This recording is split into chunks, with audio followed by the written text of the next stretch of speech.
Good evening. In this lecture, we shall see the band theory of solids.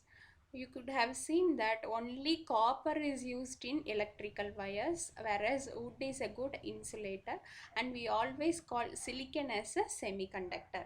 And only semiconductors are used in the electronic industry. And what is the special character of all the three materials, that is copper or any insulator like carbon or a silicon?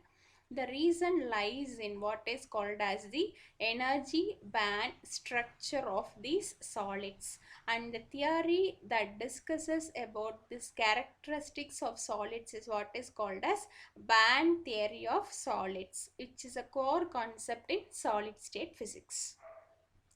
To start with, we will take an atom. We know that in atoms, electrons are arranged in different energy levels, and these energy levels we call it as orbital levels. And for any atom, there will be a valence level and a conduction level. For example, for a copper we have 1s2, 2s2, 2p6, 3s2, 3p6, 4s1 and 3d10. This is the electronic configuration of copper. These are filled bands which are in the core of the atom, and this is the unfilled band which is the outermost shell of copper atom. So the highest occupied band, that is 4s1, is called as the valence band, and the next unoccupied or the lowest unoccupied band is called as the conduction band.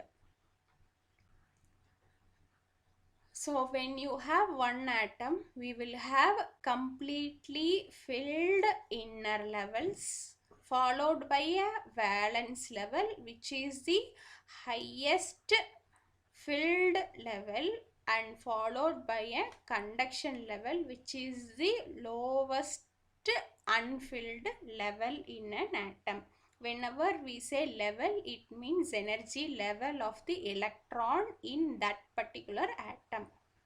When we take a solid, many atoms are combined, millions of atoms are combined to form a solid. So each individual level of each atom combines to form a continuum, and we call that as the energy band. In addition to the merging of different energy levels, there will also be a splitting of energy levels. All this contribute to the creation of what is called as the energy band. And the band that is corresponding to the valence level is called valence band, and the energy band that corresponds to conduction level is called as the conduction band. And there is a difference in the energy between the valence band and the conduction band, and that is called as the energy band gap or forbidden gap. For example, in this diagram we see the highest occupied band occurs at this level, and the lowest unoccupied band occurs at a much higher level, and there are no states available for the electron in between these two bands. And the energy gap where there are no allowed states is called as the energy band gap of that particular material. Now we shall take the example of copper, and we'll see how it is acting as a good conductor. As I have already told you, in copper the electronic configuration is 1s2, 2s2, 2p6, 3s2, 3p6, 4s1 and 3d10. 1s2, 2s2, 2p6, 3s2, 3p6, 3d10 all are inner bands, and only 4s1 is the highest occupied band, that is the valence band. and the next higher level would be the conduction band. Now you see 4s1. S orbital is capable of 2 electron, but there is only 1 electron in the 4s orbital.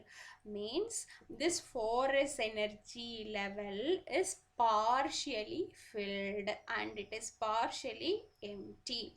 So one electron in the 4s orbital is free to move, and it has one more state to occupy when there is an electric potential.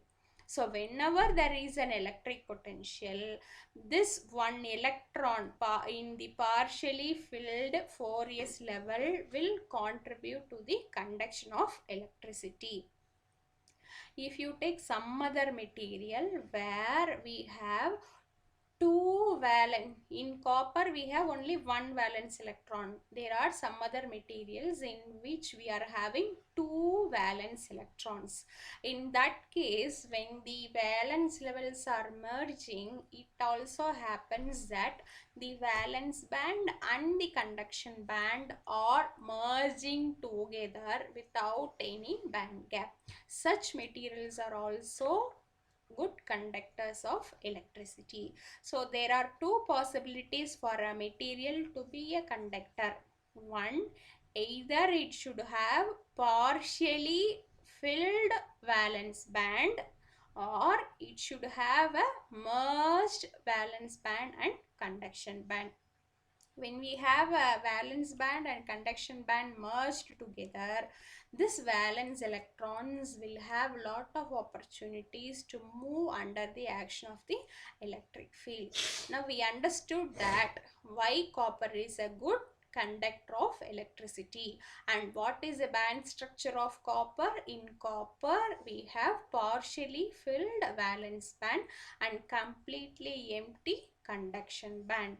This one electron in 4s band is contributing to the conduction of electricity. In the next lecture, we shall see how the band structure differs for a semiconductor and an insulator. Thank you.